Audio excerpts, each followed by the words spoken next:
Ito ang GMA Regional TV News. Mainit na balita mula sa Luzon, hatid ng GMA Regional TV. Patay ang isang Indian national matapos barilin sa Candelaria, Zambales. Chris, ano ang nakikitang ugat sa krimen?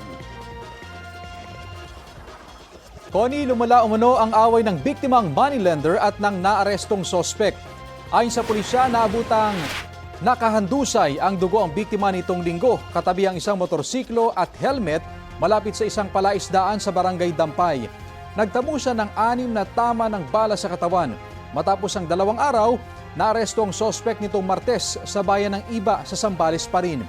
Sabi ng pulisya, dati na umanong magkaibigan ang biktima at sospek na nagkaalitan hanggang sa umabot sa pag-aaway tungkol sa negosyo. Walang pahayag ang sospek na nasa kustodiya na ng pulisya. Sinampahan siya ng reklamong murder. 2 itinuturong sangkot sa krimen ang tinutugis pa rin ng mga otoridad.